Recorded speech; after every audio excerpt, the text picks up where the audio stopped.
Selamat datang di channel ini dan selamat hari Minggu. Sahabat-sahabatku yang terkasih, hari ini kita merayakan Hari Minggu Komunikasi Sosial Sedunia yang ke-59. Karena itu di hari Minggu ini saya suka mengajak kita semua untuk merenungkan kualitas penggunaan alat komunikasi sosial yang kita miliki, yaitu HP. Juga kita akan merenungkan tentang kualitas komunikasi atau cara kita berkomunikasi di media sosial. Ingatlah bahwa alat komunikasi sosial atau media sosial adalah pedang bermata dua. Mereka bisa menjadi sumber berkat, tetapi juga pada saat yang sama bisa menjadi sumber dosa bagi kita semua.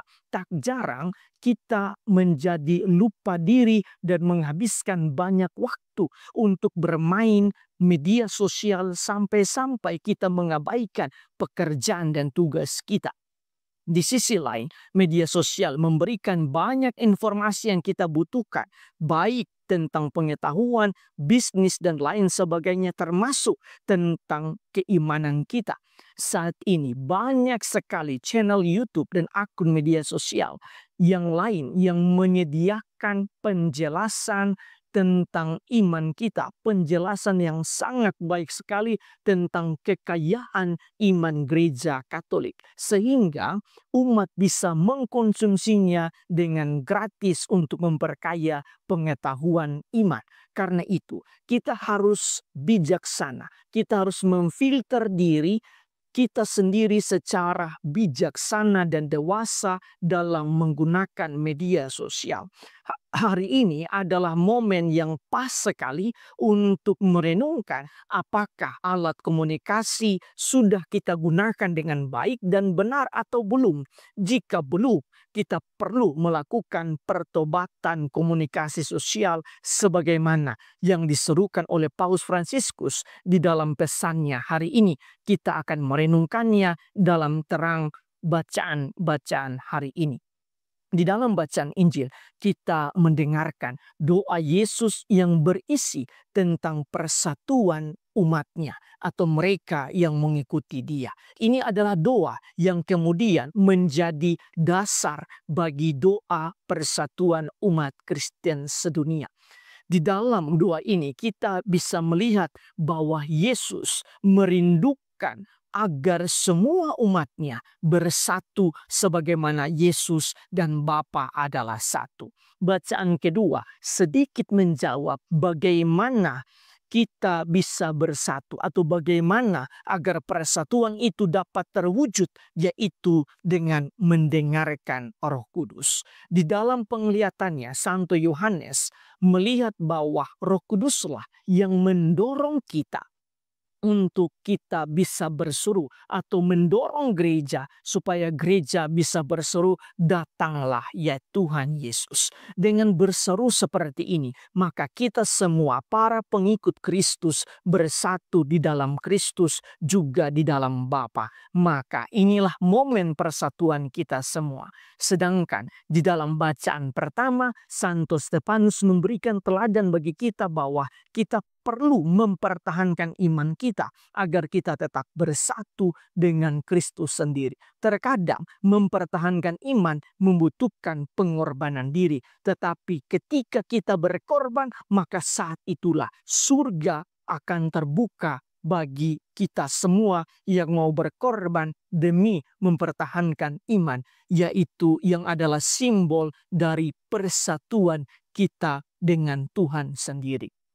Sahabat-sahabatku yang terkasih, berdasarkan bacaan-bacaan dan juga perayaan hari ini, marilah kita merenungkan sejumlah remah permenungan. Pertama, di dalam bacaan Injil, isi doa Yesus ialah tentang persatuan dan persaudaraan. Karena itu yang patut kita renungkan ialah apakah postingan atau konten atau story kita di media sosial lebih mempererat persatuan atau memecah belah persatuan. Sebab saat ini salah satu fenomena yang ada di media sosial ialah banyak orang menjadikan media sosial sebagai tempat untuk meluapkan semua kejengkelannya kepada orang orang-orang yang mereka marah atau mereka benci. Sehingga semua kata-kata makian terkadang menghiasi beranda media sosial. Terkadang juga demi kepentingan pribadi atau kelompok, kita membagikan hal-hal yang ada unsur hoaks, ujaran kebencian, dan lain sebagainya. Sebagai orang beriman, kita harusnya membagikan, memposting, atau mengupload konten atau postingan yang lebih mempererat persatuan dan persaudaraan di antara kita manusia.